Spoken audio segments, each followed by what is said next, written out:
Oke, kita mulai. Bismillahirrahmanirrahim. Li Sayyidina Muhammadin Rasulillah sallallahu alaihi wasallam wa li jamil anbiya wal mursalin wassahabatu wa qarabatu wa tabi'in wa tabi'an tabi'in wa man tabi'ahum bi ihsanin ila yaumiddin.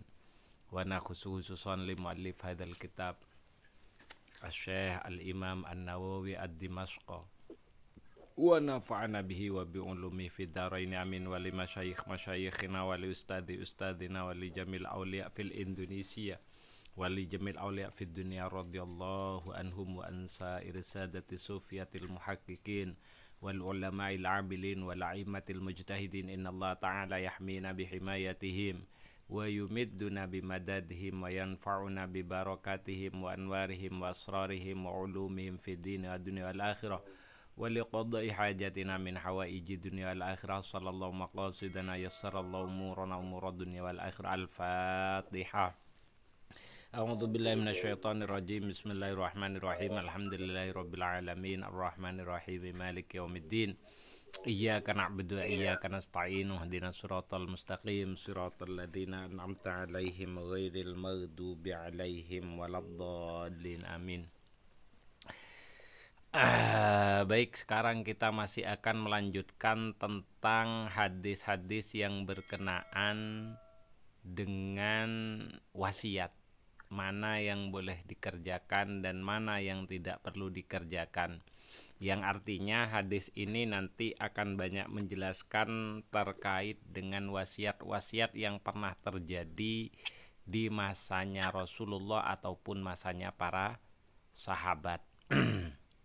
Nanti juga akan ada mana yang dilaksanakan dan mana yang tidak. Nah, sekarang kita juga akan membahas tentang hadis-hadis yang masih terkait dengan wasiat. Mana wasiat yang perlu dilaksanakan atau tidak. Artinya, pembahasan ini mungkin hanya sebatas itu. Tapi yang paling tidak, dari hadis-hadis ini nanti kita akan banyak dijelaskan bagaimana para sahabat itu kayaknya sudah menjadi orang-orang yang tahu betul kapan dia mau meninggal.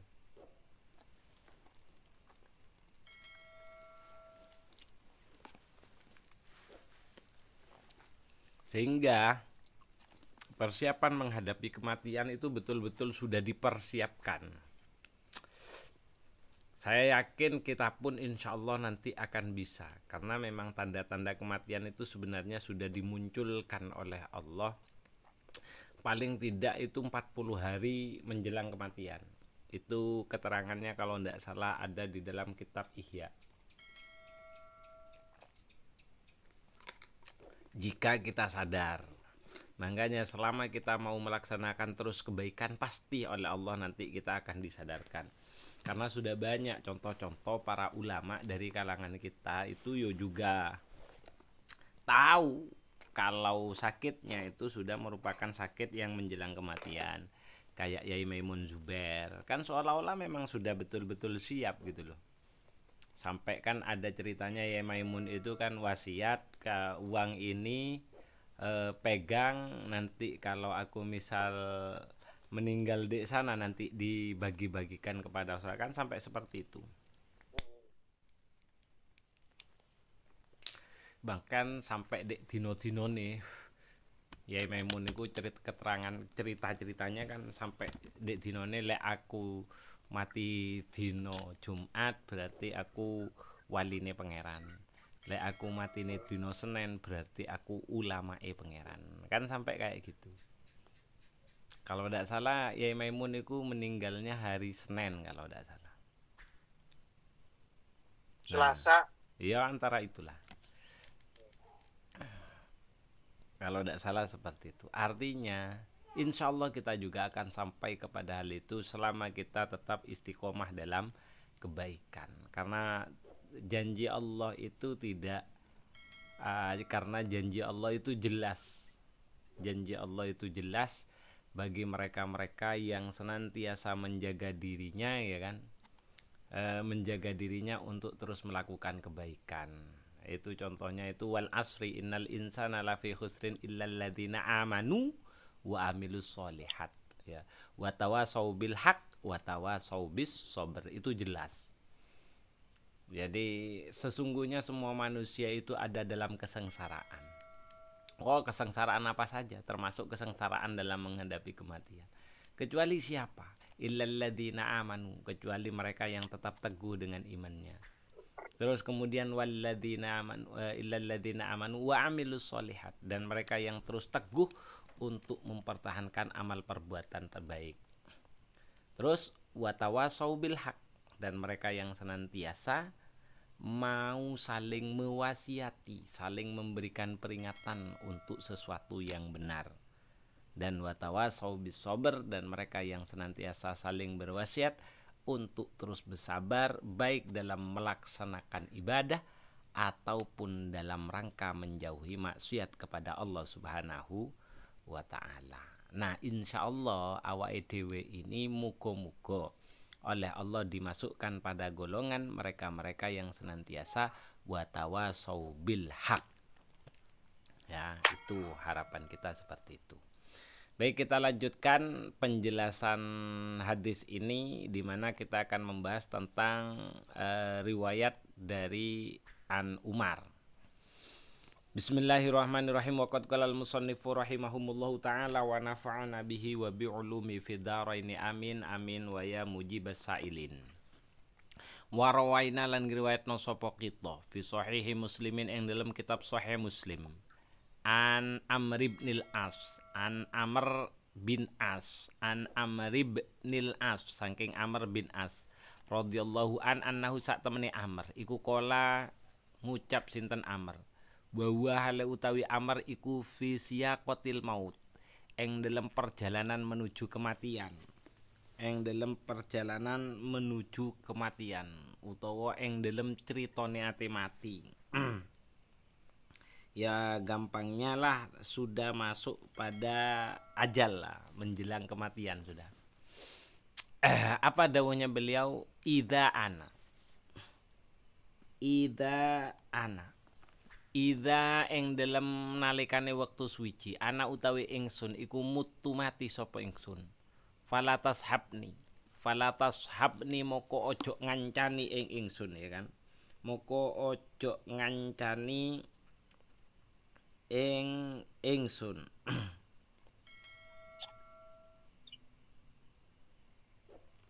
Ojo ngancani ing ingsun sapa naihatun.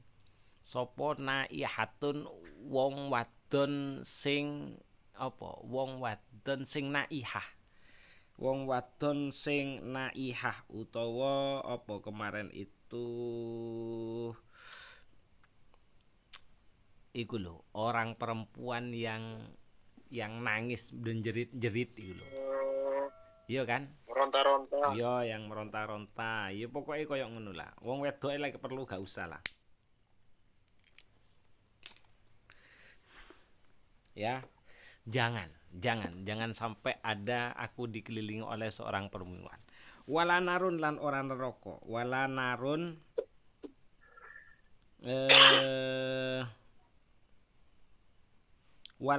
lan ora neraka utawa ora geni. Nanti mungkin ada penjelasan apa yang dimaksud dengan api, ya, dengan nar. Faida dafantumuni moko ing dalem arekalane padha mendem sapa sira kabeh ing ingsun. Fasunnu moko ngurupa sapa sira kabeh alaya kanggo ingsun aturoba ing lebu ing tanah. Shinnan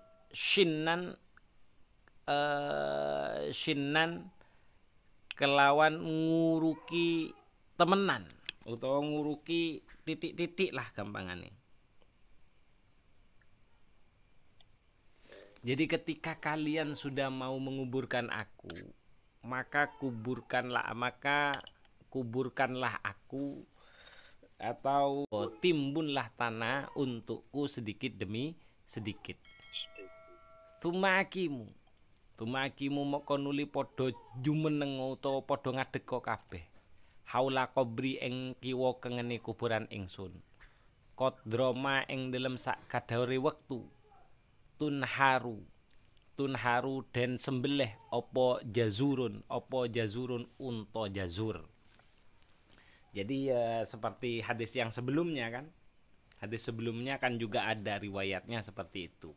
Perintahnya Kanjeng Nabi kan. Jadi kata Amr bin As itu seperti itu. Jadi kata Amr bin As itu seperti itu. Wa yusamu lan den bagi apa lahmuha daginge jazur. Hatta astaknisa hingga bisa enak-enakan sapa ingsun bikum kelawan sira. Wandur lan ngentena sapa sira ma ing perkara ma utawi apa dza ikilah perkara urajiu kang den balekake bi kelawan nggawa mah sapa Rasulur Rabbi utusan pangeran ingsun, maksudnya malaikat. Jadi kata Amr, wasiatnya kepada keluarganya itu ketika dia mau mati, jangan sampai ada seorang perempuan ya yang bersedih lah itu menemani aku, dan jangan pula ada api. Yo maksudnya piye yo? Iki repot iki. Jangan ada api berarti kemungkinan jangan ada masak-masakan. Enggak digolekno ndek sare, Kang. Kan sare aku ono. Wa idza fa idza dafantumuni, dan ketika kalian sudah menguburku, maka kuburkanlah aku dengan tanah perlahan, sedikit demi sedikit. Itu wasiatnya. Kemudian berdirilah kalian di antara kuburku, di sekeliling kuburku, selama perkiraan kalau kalian menyembelih unta jazur, sampai kalian itu bisa membagikan dagingnya, sehingga aku bisa berlama-lama untuk merasakan kenyamanan bersama dengan kalian. Jadi aslinya mayit itu kalau melihat dari hadis ini itu sangat butuh ditemani, karena mereka sendiri ada di alam kubur. Jadi harapannya sampai kata Amr bin As ini di dalam wasiatnya, wandur madza uraji'u bihi Rasulur Rabbi, dan tunggulah sebentar sekiranya malaikat itu mengembalikan segala sesuatu yang pasti akan mereka tanyakan. Hubungannya ngono. Itu permohonannya Amr bin As. Ya kan? Jadi tunggulah sampai sekiranya malaikat itu selesai bertanya kepadaku. Padahal selama masih ada orang yang berdiri di atas kuburan itu kan malaikat kan gak bakalan teko. Seolah-olah seperti itu. Kenapa? Paling tidak kita akan tahu kondisi manusia ketika ada di alam kubur itu memang murni sendirian. Terus kultu awe pendapat sopo ingsun Imam Nawawi. Qauluhu sunnu utawi dawa sunnu. Qauluhu utawi dawa Kiai Musannif, utawa qauluhu utawi ucapane Amr bin As, sunnu nyatane ucapan sunnu. Ruwiyat dan riwayat apke opo kalimat sunnu bisini berarti gak nganggo sin. Bisini kelawan sin al muhmalati kang suwung saking titik. Wabil mu'jamati lan kelawan sin kang ketitik telu berarti shin. Berarti itu iso sunnu yo. Wa maknahu iku wa maknahu utawi maknane sunnu iku sebu ngesokno sapa sira ing turab, sebuhu ngesokno sapa sira ing turab, qolilan kelawan kedhik, qolilan tegese kelawan kedhik, yaitu maksudnya masukkan, artinya uruklah kuburku perlahan dengan tanah. Jadi diuruki tanah itu perlahan sedikit demi sedikit, enggak banyak-banyak. Berarti pengkuburan menggunakan traktor iku gak entuk. Kalau melihat ini lho yo. Kalau melihat wasiate Amr bin As iku lek iso gak usah ngono lho. Karena memang mayit yang meninggal itu tahu kepada siapa yang mengiringi dan dia tetap pengen berlama-lama untuk melihat siapa saja yang sudah menemaninya. Itu warwaina lan ngeratnya sapa kita fi hadzal makna ing dalam ikilah makna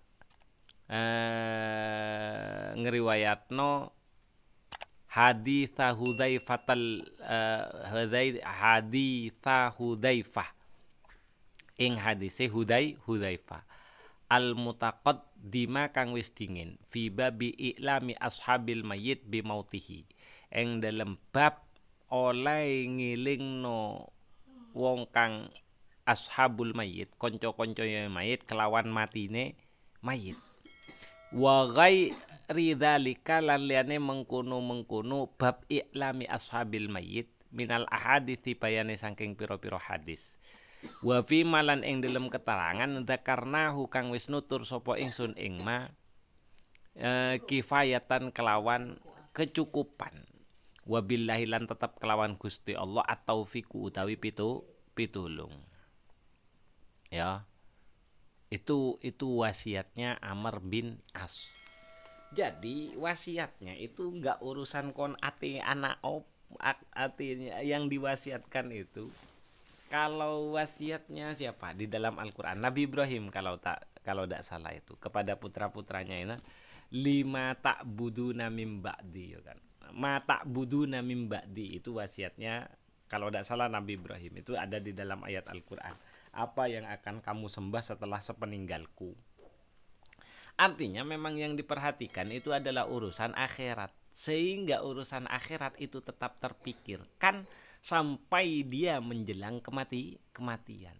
Dan ya memang harusnya seperti itu manusia. Enggak mikiri urusan dunyo. Karena memang kenapa? Karena dunia itu adalah sesuatu yang sudah ditanggung karo pangeran. Cuman yang diperintahkan itu adalah mencari bekal akhirat. Innamad dunya kan mazra'atul akhirah. Sesungguhnya dunia itu kan apa ya? Tempat pertanian akhirat. Cuman sayangnya manusia sudah tahu tujuannya akhirat, tapi pikirannya itu terbalik, justru terlena dengan media yang dia harus gunakan untuk bekal akhirat. Aneh. Makanya akhirnya diingatkan di dalam kitab Hikam itu arih nafsaka anit tadbir. Bukan itu. Ini fima dumina laka ya. Fima dumin arih nafsaka fima dumina laka itu loh. Jadi istirahatkan dirimu dari memikirkan sesuatu yang sudah ditanggung gitu loh. Kalau tidak salah itu seperti intinya itu memikirkan di dalam kitab Hikam itu penjelasannya itu ada yang seperti ini. Jadi janganlah kalian terlalu banyak memikirkan sesuatu yang sudah ditanggung untuk kalian.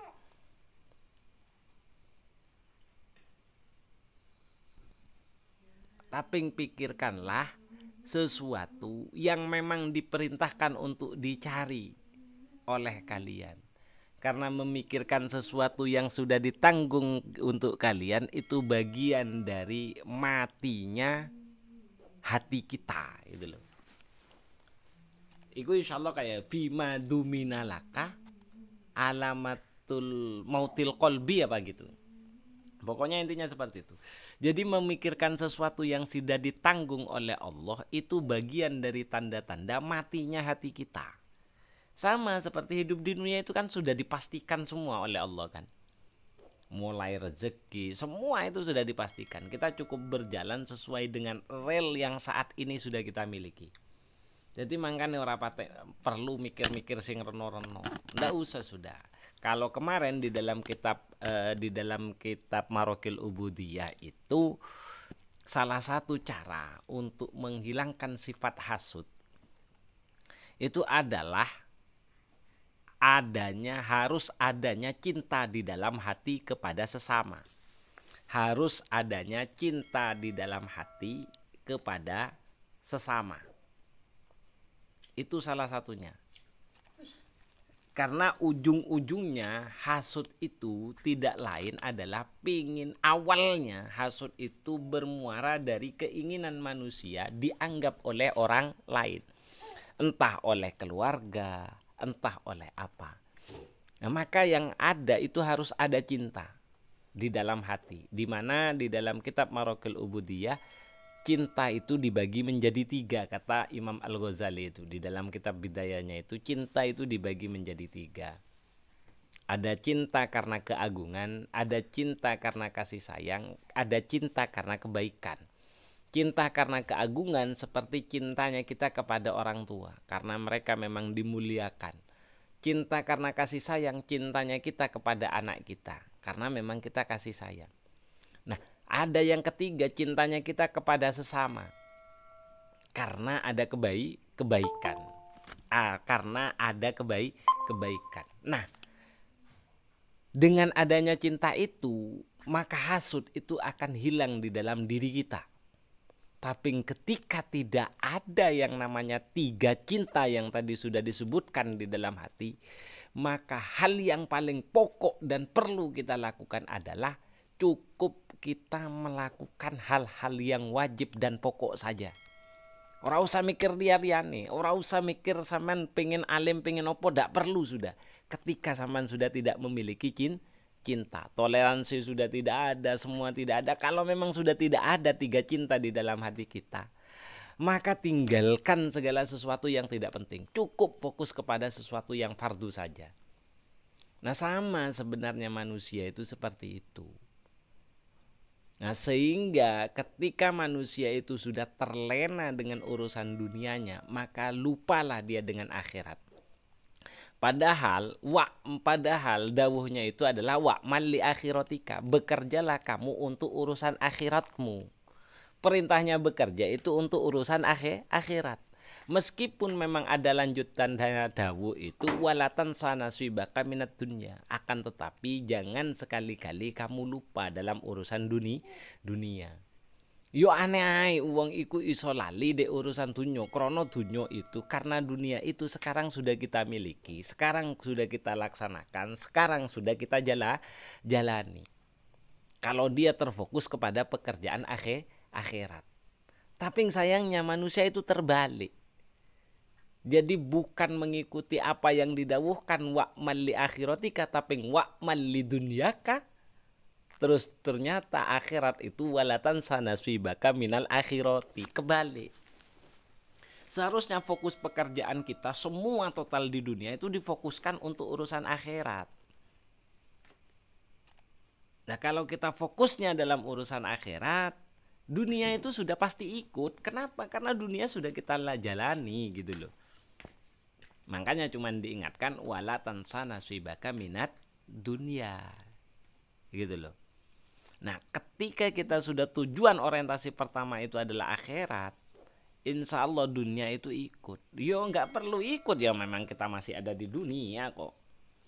Harusnya sih seperti itu. Tapi sayang kita terlena dengan sesuatu yang tidak diperintahkan oleh Allah Subhanahu wa ta'ala. Sehingga kadang di bulan Maulid ini sulit kita akan meniru Rasulullah Sallallahu Alaihi Wasallam. Karena di dalam ayat itu juga jelas gitu loh. Di dalam ayat itu jelas. Fi Rasulillahi wa fi Rasulillahi uswatun hasanah kan. Di dalam diri Rasul itu ada suri tauladan yang baik. Tapi sayang, suri tauladan yang baik itu hanya untuk orang-orang tertentu. Dan kriterianya dijelaskan di dalam ayat selanjutnya. Di dalam ayat terusannya itu liman kana yarjullah pertama. Bagi mereka yang terus memiliki harapan hanya kepada Allah. Itu yang pertama. Kedua, wal yaumal akhir. Mereka yang senantiasa menggantungkan dirinya dan amalnya untuk urusan akhirat. Terus kemudian yang terakhir, wa dzakarallaha katsira. Itu syaratnya. orang yang memperingati Maulid dan berharap bisa meniru Rasulullah, syaratnya itu 3 kalau mengikuti ayat itu. Inna fi Rasulillahi uswatun hasanah. Pertama, liman kana yarjullah. Terus yang kedua, wal yaumal akhir. Yang ketiga itu wa dzakarallaha katsira. Itu. Nah, dengan seperti ini baru kita akan bisa memiliki perasaan yang sama. Insya Allah akan dimunculkan oleh Allah menjelang akhir hayat kita, sama seperti riwayat-riwayat yang sudah kita baca. Bagaimana sahabat Amr bin As berwasiat kepada sanak keluarga. Ya kan, jangan temani aku oleh seorang perempuan yang bersedih gara-gara kematianku, dan juga bukanlah api, bukan. Terus kemudian ya semua wasiatnya itu terkait dengan persiapan diri menuju alam kubur. Itu kenapa kok bisa seperti itu? Ya karena memang hatinya terus terpaut dengan akhirat gitu loh. Dan seharusnya manusia memang seperti ini.